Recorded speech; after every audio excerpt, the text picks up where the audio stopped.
The David Pakman Show at davidpakman.com.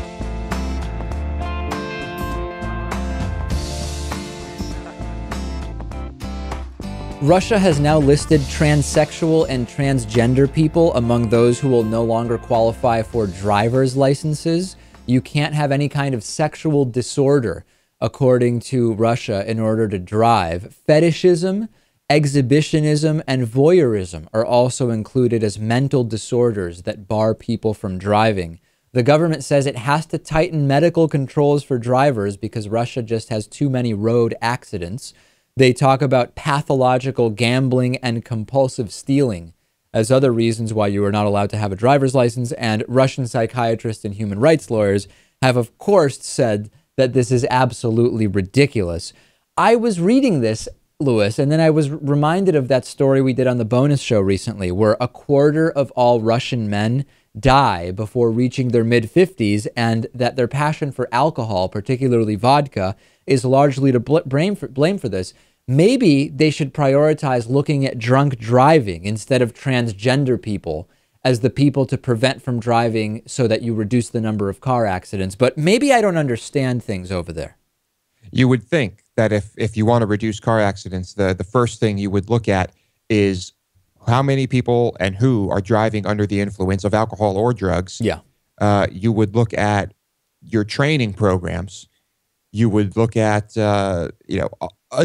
any number of different things before you would sit down and say, okay, maybe we should stop transgender people from driving. The other thing I was thinking of was, aside from the fact that this is not the way to even prevent accidents, right? Putting that obvious absurdity aside for a second, even if you believe that transgenderism is a mental disorder, which we've talked about in the past, and I don't believe it to be, why would it disqualify you from driving unless there was a direct link between it and not being able to properly drive the car, right? So even if we give half of the argument to the Russians who are pushing this and say, fine, transgenderism is a mental disorder, how does that mental disorder affect your ability to not get into an accident?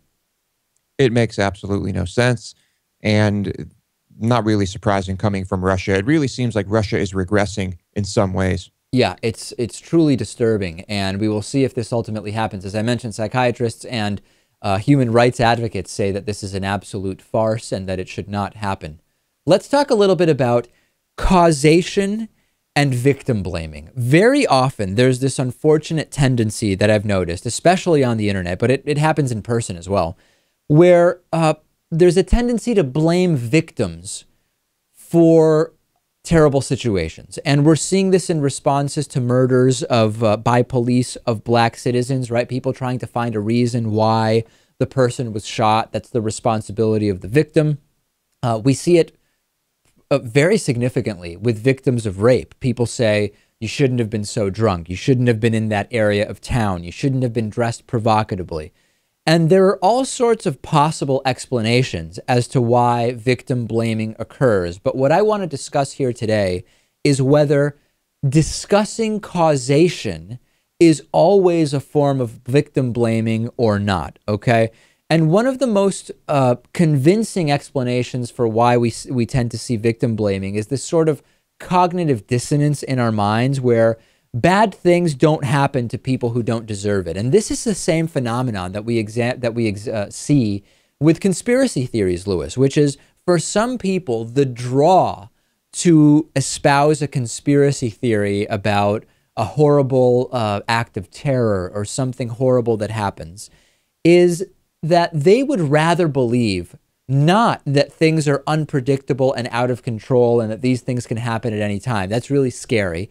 But rather that whatever incident took place was a controlled and planned event, and that we can very specifically point to who is to blame here. And I think some of that same tendency creates some of the victim blaming that we see. Right. I think I would agree with that. I mean, do you have a specific example here that you would like to point to? Well, let's get into more of the specifics. So there's this desire to see the world as just in some way. So this is why people sometimes come up with explanations for why the victim deserved what they got. And people rarely go quite that far when it comes to saying that woman deserved to be raped. But there's kind of a certain amount of lack of empathy that we see, in a sense of, well, it wouldn't have happened if they had not been in that part of town. It wouldn't have happened to me because I would have been more careful, and saying they are an other because I would have acted differently in those cases. And this applies to rape significantly. Let's talk about New York City, for example, right? Much of New York City is completely safe, close to or actually 24 hours a day.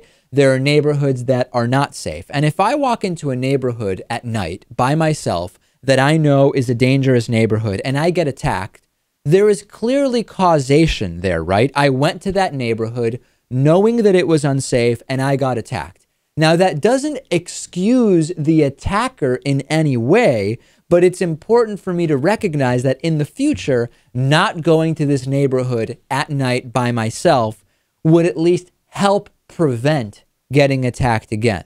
So let's try to apply this to rape and see if we can draw a distinction between looking at causation and victim blaming, or if we simply can't.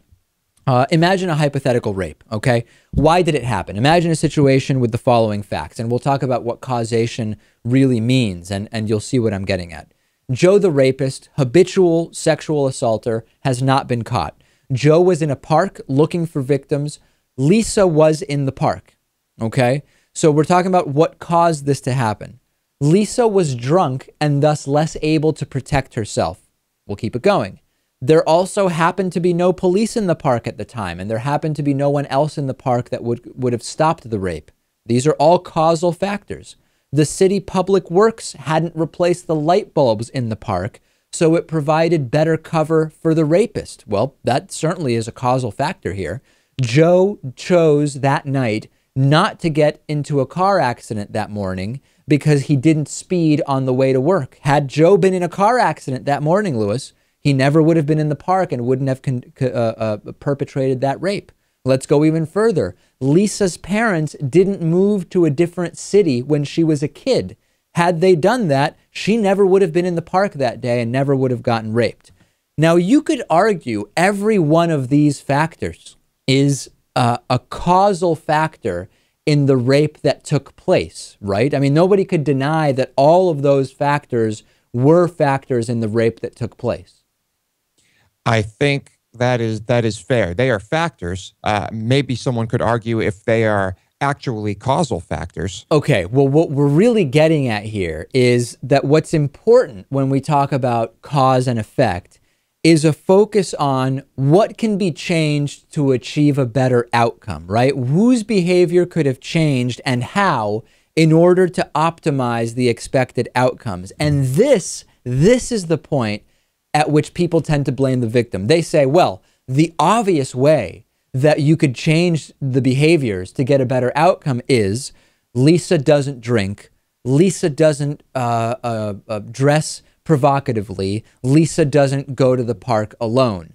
And those are certainly causal factors that we could look at, but the insensitivity is the rush to focus only on that and not on all of the causal factors that have made Joe a rapist who is out looking for people to rape. And I think, Lewis, that when we really get down to it, I'm fine talking about all of the causal factors that are connected in some way with a rape that takes place. As long as when we focus on changed behaviors, we don't just focus on the victims. We have to put the focus on why people are raping, and that is the primary problem here. Agreed. It is important to talk about all causal factors because in doing so, you can help people who might be, let's say, a bit naive or a bit ignorant about situations like this. You know, you might enlighten them. They might say to themselves, well, maybe there are things I can do to try and, try and lessen my chances of this happening to me. Well, along those lines, Lewis, but along those lines, I also think it is so rude and juvenile and presumptuous when those suggesting, hey, maybe you shouldn't dress provocatively, maybe you shouldn't walk through the park alone, they say it in a way that almost suggests women aren't aware of that when it comes to being potential victims of sexual assault. I've not met any woman ever that doesn't know what behaviors obviously expose you to predators in this way. So there's also that incredibly presumptuous, pompous nature to the focus on the victim's actions that I find to be completely unproductive. So bottom line, it is not victim blaming to observe that victims do have opportunities to reduce the risks they face. To act as if that is the primary driver of rape is absurd. And to act as if women haven't thought of these or considered those factors is absolutely ridiculous. The focus needs to be on why rapists are raping. And it's, not just rape that we're talking about here. You could take everything we just talked about and apply it to police brutality situations. Of course. Any number of things, really. And we used the rape example because this is just a really common one where you see just out and out victim blaming in the absence of any other kind of critical thinking. Send me your thoughts on this. Let me know what you think. We'll take a break. What a great program we have for you today. The David Pakman Show at davidpakman.com.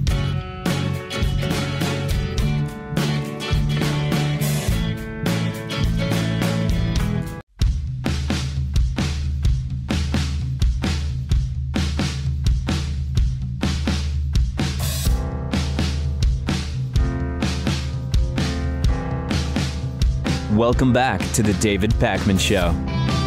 Our program is mostly funded by you through the membership program at davidpakman.com/membership. Today's new member of the day is Scott B. Thompson.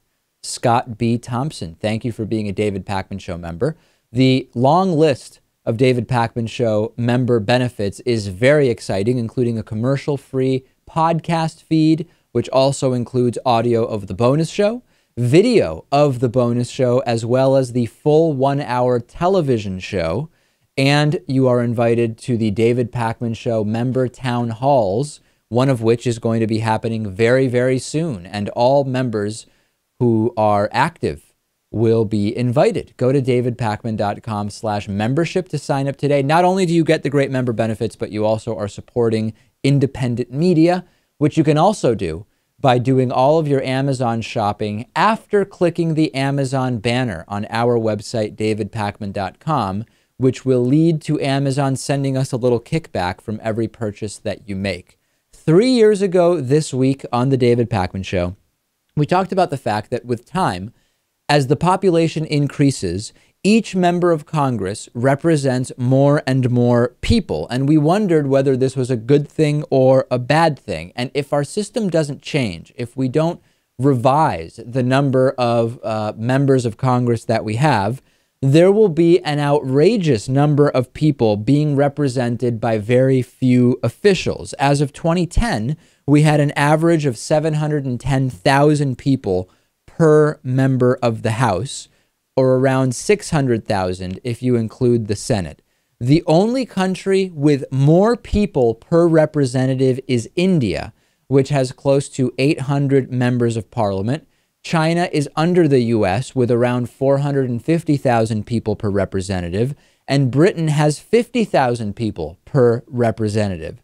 So I think that basic math tells us, Lewis, that the more people each member of Congress represents with time as populations increase, the smaller the importance or the desires of each individual constituent. Wouldn't simple math tell us that? Unless, in addition to representing more and more people, each member of Congress is also working more and more hours, which, as we know, is not the case.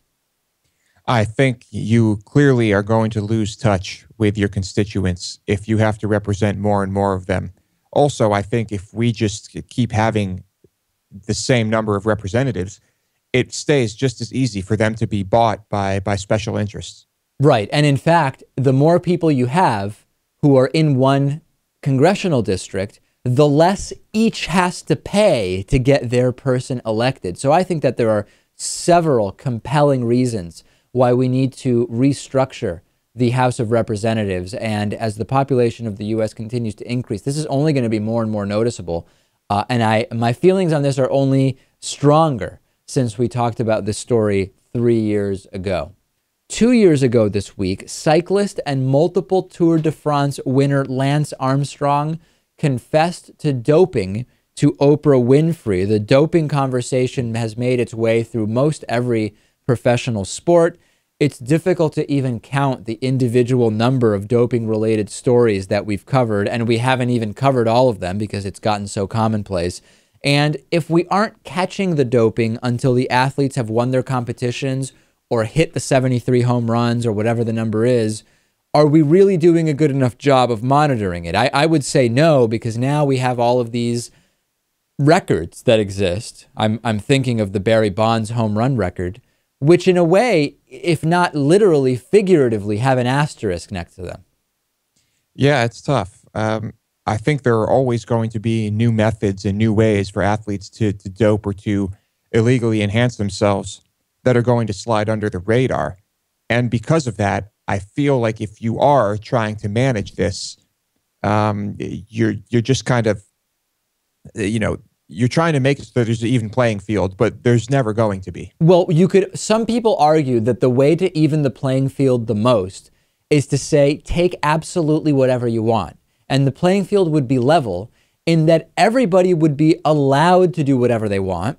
It might be more noticeable who is doping and who isn't doping, but at least the rule, you wouldn't be wondering whether someone is doing something that is against the rules. I happen to think that with many sports, it would completely ruin it, and I'm not in favor of just saying take whatever you want, although at the same time, there are sports where it would not be particularly useful for people to be taking steroids, although generally speaking, most sports, even if steroids wouldn't specifically help you with the sport, they can improve your recovery time and make it so you can work out harder and kind of help you with your overall physical condition, which if you can ignore the fact that some of these substances have significant side effects that could hurt you, might put you in a better position, generally speaking, to play your sport.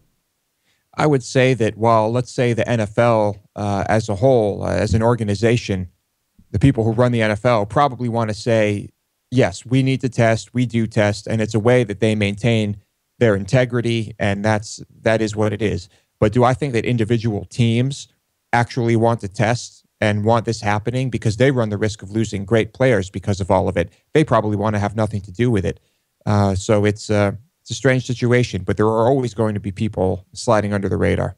1 year ago this week, the large chemical spill in West Virginia that we discussed in detail left close to 300,000 people without water. The spill was released from a Freedom Industries facility into the Elk River. You have to love that name, Lewis, Freedom Industries, because they certainly have the freedom to pollute wherever they want. But I would argue if turning on your drinking water and having it touch your skin presents a health risk, you're not really that free as an individual, are you?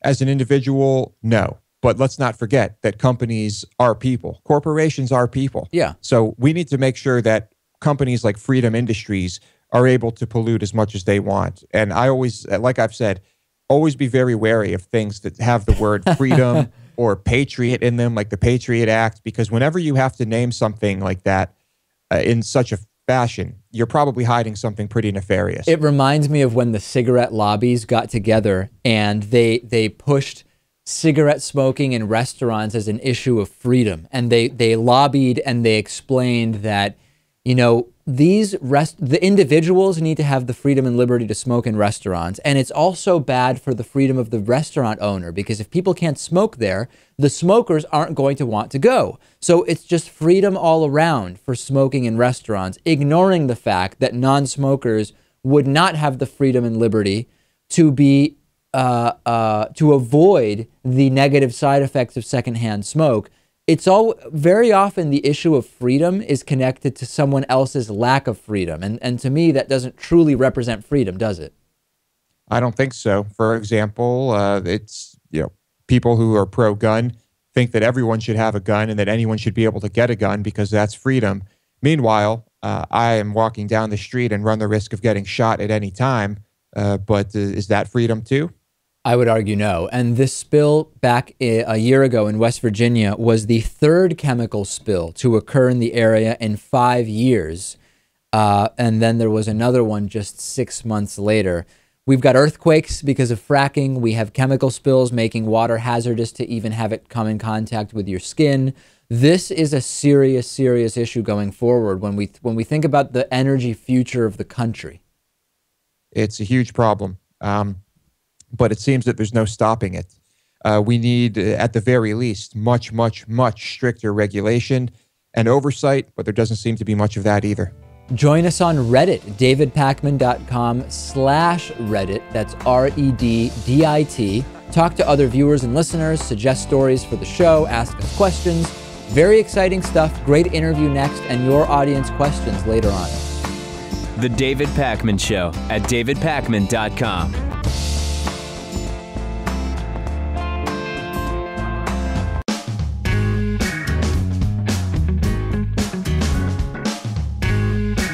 Welcome back to the David Pakman Show. We've been talking with you quite a bit about extremist sects within religions. And I want to call your attention back to an interview we did on December 19th of 2011. This is a great interview with Rachel Tabachnick, a researcher and writer, about the impact of what's called the New Apostolic Reformation and Dominion theology within right-wing Christianity. We've talked a lot about ISIS and extremist movements within Islam, and I think it's important just to remind ourselves of what was a very, very interesting interview that we had with Rachel Tabachnick back in 2011. So that is this week's interview, classic interview of the week. Rachel Tabachnick is a researcher, writer, and speaker on issues pertaining to the impact of the religious right on policy and politics. Great to speak with you, Rachel. Thank you. So let's start at the beginning here. Tell me a little bit about NAR. What do those letters stand for, and what is this movement? New Apostolic Reformation. This is a movement that's really growing in the religious right. It's led by self-pronounced apostles and prophets, and is dramatically changing both the structure of many churches that form what we would call the larger religious right or evangelical right, and also much of the ideology of these churches and ministries.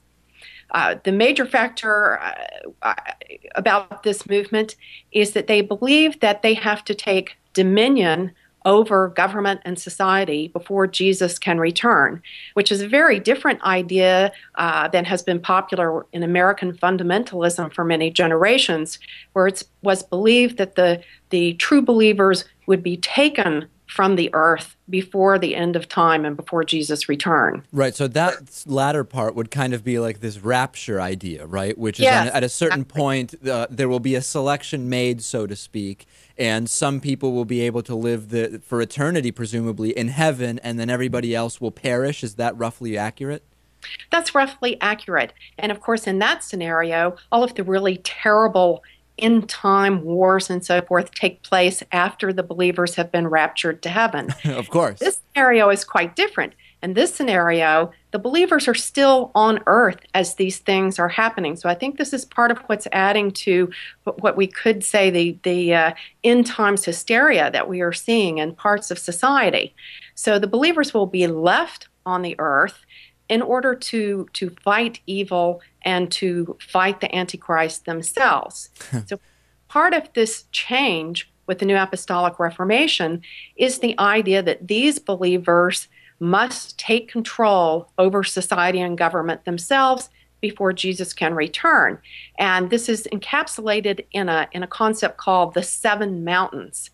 So the idea is that these believers must take over arts, business, education, family, government, media, and religion. And before I get to the Rick Perry connection to all of this, I have a kind of a more historical question for you, which is how far back can we identify these kind of end time prophecies in history? I mean, we certainly know that for at least a couple of thousand years we've experienced them, but do these date really far back? I mean, can we find evidence of the end time prophecies much further back in human existence? Well, we certainly find Christian end times prophecy dating back many hundreds of years as part of the Crusades and other historical events. Now, in terms of American specifically American fundamentalist end time ideas. There's a narrative that dates back about 150 years, the narrative that we were discussing about the believers being raptured before the end. Now, the shift that we're talking about, a dramatic shift in American end times theology, has taken place, let's say, over about the last 30 to 40 years. And I would say accelerating rapidly in the last 10 to 15 years to what we call dominionism, or this belief that this particular brand of Christianity must take control over society and government. That is dominionism. And tell us about the Rick Perry connection to all of this. Well, this became news after Rick Perry's August 6th prayer event in Houston, Texas, called The Response. And the reason it did is that a large number of these apostles and prophets, national and international leaders in the movement, were part of the event. Others were there that were not visible on camera. And the event was organized by two major New Apostolic organizations, one called The Call, headed by a prophet, Lou Engle, and the other, the International House of Prayer, led by Mike Bickle, who also led a substantial part of that prayer event. So IHOP, in other words, we could say. IHOP, yes, the other IHOP. Yeah. And there are International House of Prayers now popping up around the globe and in cities across America. So it's a chain, so to speak. Yes. In some ways, it is. They are interconnected. They live stream from the main IHOP in Kansas City, where The Call is also based. Incredible. And so Rick Perry has not really, other than we covered that prayer event back when it was going on, Rick Perry has not really made any of this, of his involvement in any of this very clear during his kind of more mainstream presidential campaigns, has he? Or is it there in ways that maybe just aren't that clear to the average news viewer? Well, there are ways that might not be so clear. For instance, an IHOP leader in Florida was chosen as part of Rick Perry's campaign there and so forth. But I think what has happened is that Rick Perry has been a spectacular failure as a candidate at the national level in ways that were not anticipated by the movement. And so I think that the support has not been as apparent because Rick Perry's campaign has not gone very far.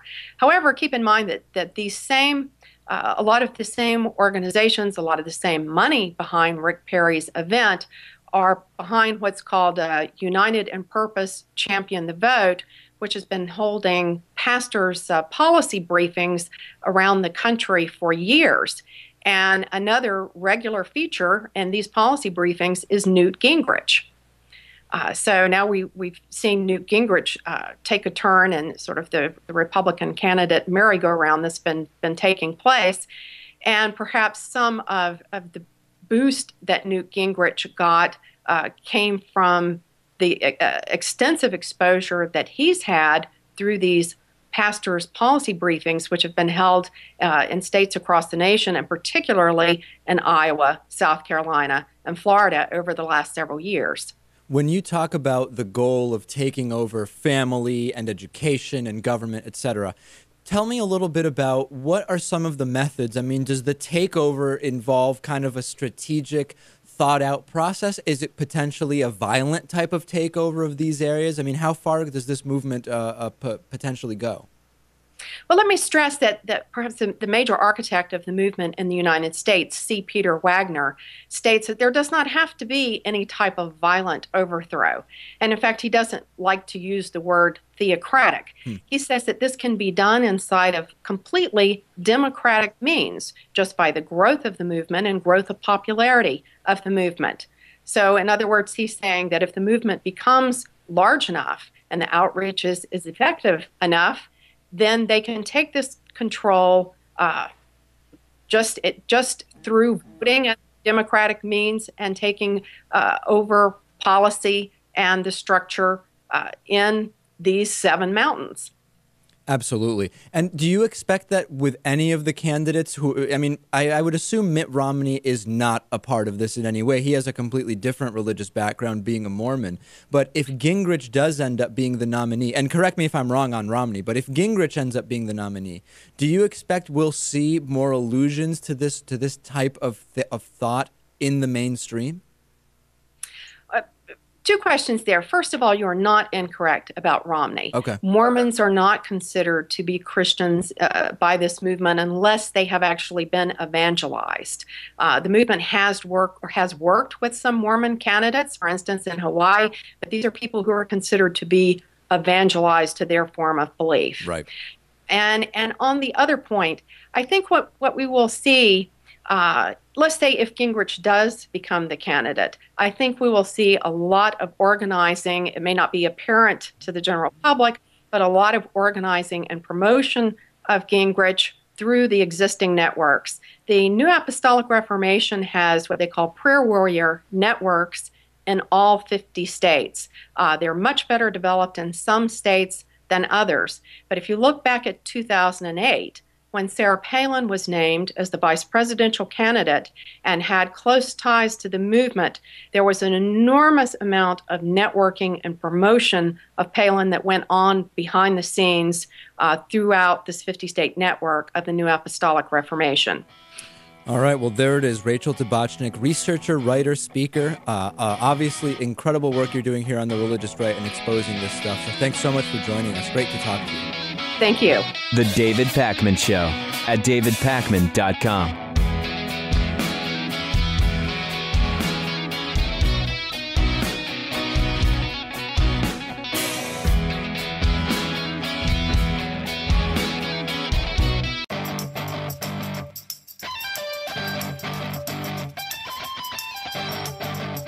The David Pakman Show at davidpakman.com.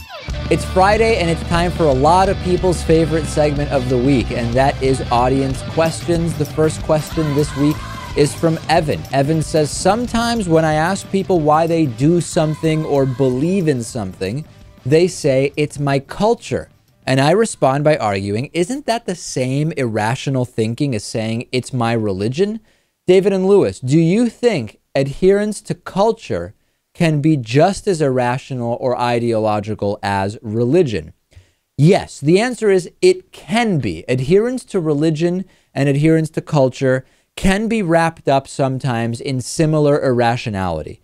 But for the most part, I think that adherence to culture is far different, because adherence to culture in many ways does not require belief or faith in the supernatural, in that which we have no evidence for. So for example, if I say, you know what, I really prefer cooking in olive oil instead of cooking in butter, and I know that cooking in butter is fine, but it's just my culture because I'm Mediterranean, and that's just what I think is tastes better and is good. I don't think that you can compare adhering to culture in that way to believing any specific literal religious sacred belief, sacred text belief. Now you might say, well, David, but that's a particular example. Yes, and that's what I'm talking about. That for the most part, when we're talking about irrational religious beliefs as compared to so-called irrational cultural beliefs, the implications and what those beliefs are predicated on are drastically different for the most part. Lewis, tell me if you disagree. Well, to me, I consider religion to basically be the same thing as culture. And so I agree with you in that there are plenty of cultural, cultural tendencies or rituals or beliefs that, of course, have nothing to do with religion or gods or deities or any of that nonsense. And of course, like the cooking with oil, yes, a perfect example of that.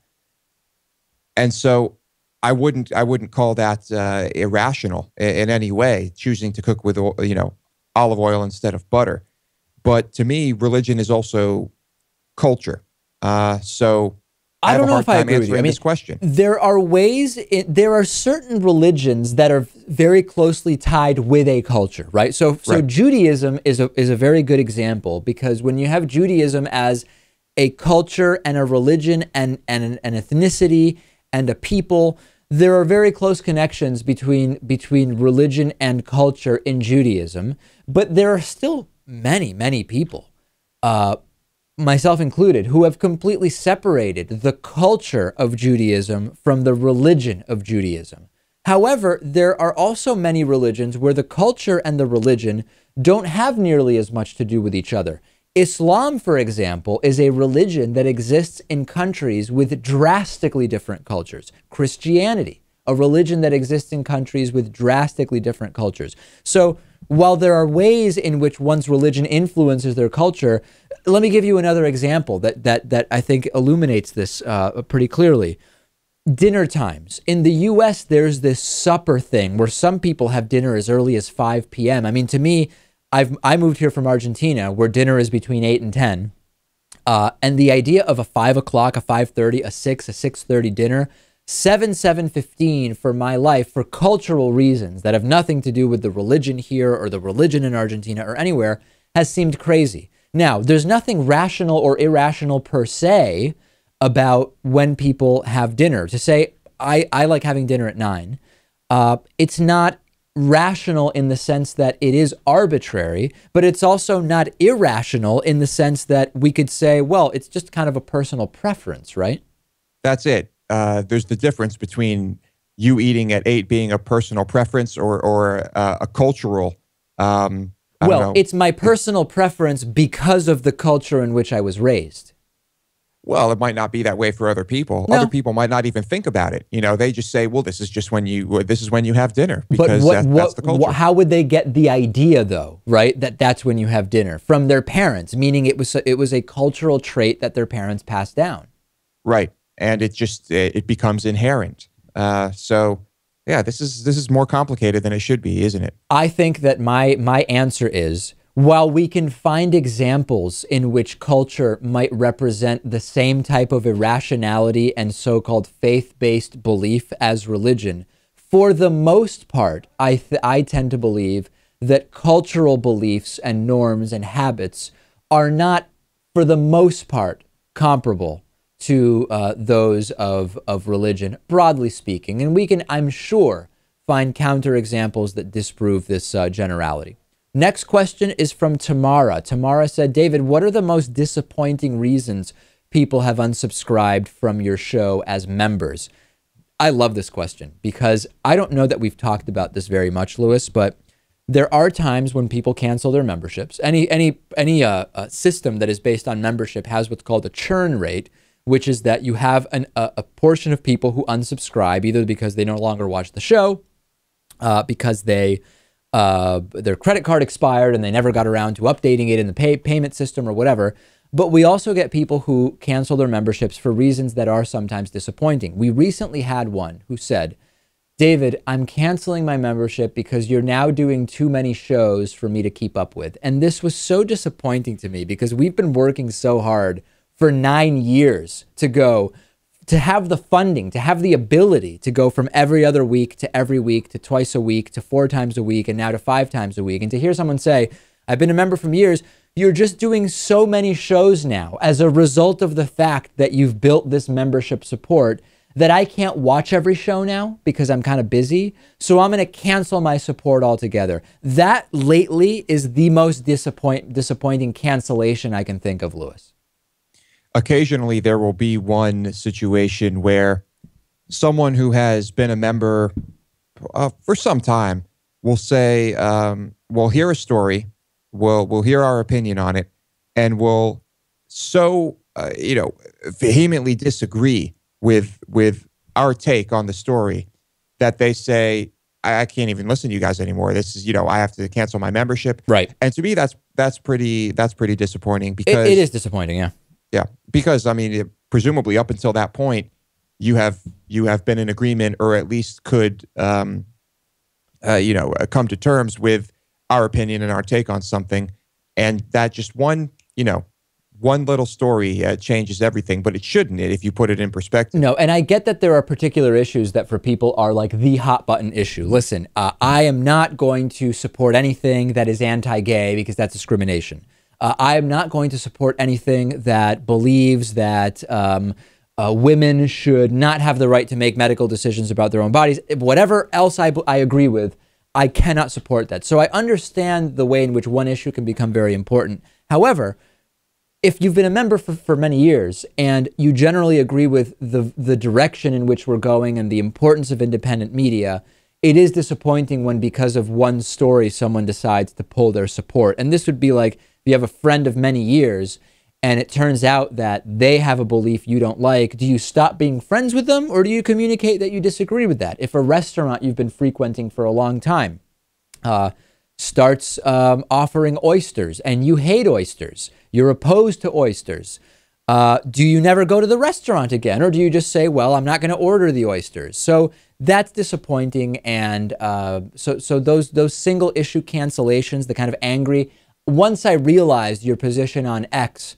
I realized that your entire program is not worth supporting. That's disappointing. But this last one about you're now doing too many shows as a result of the success of the membership program, which I'm a part of, I'm going to cancel.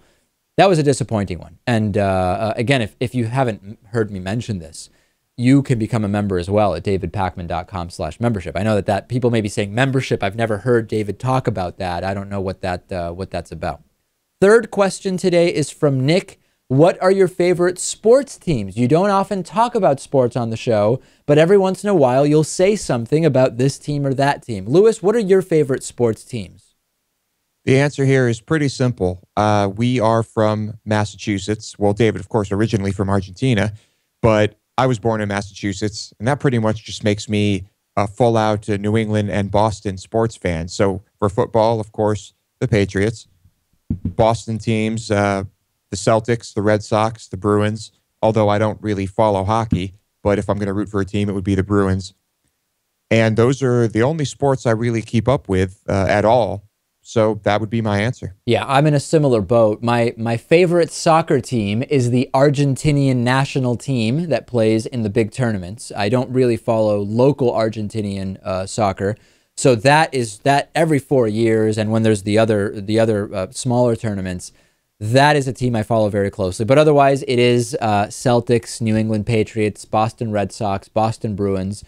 I used to really be a fan of both the San Francisco Giants in baseball and the San Francisco 49ers in football. And when Michael Jordan played for the Chicago Bulls, I was a big Bulls fan. I grew up right in that era where how could you not like Michael Jordan?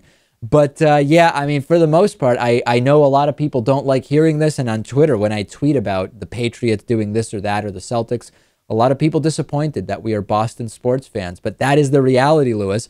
And it's you know, being here in New York, it's two-sided. On the one hand, it would be really great to be in a place where you walk around and everybody's got the Red Sox hats on and you get the local sports channels with every game on TV. It's much harder to watch the Boston teams here in New York.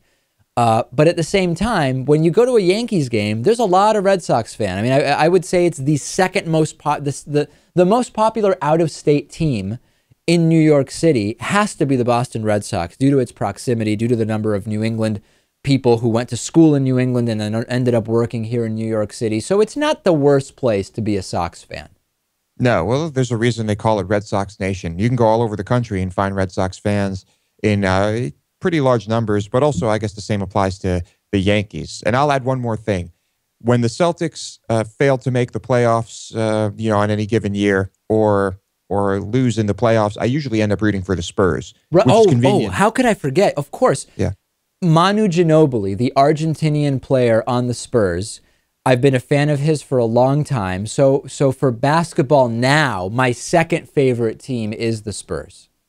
We're in agreement there. Yeah, it's convenient now also that I'm in Austin, so close to San Antonio. But yes, I am also a Spurs fan. All right, keep the questions coming. Voicemail, 219-2DavidP. Email through our website, davidpakman.com. And Twitter and Facebook. Send us your questions. We will keep answering them.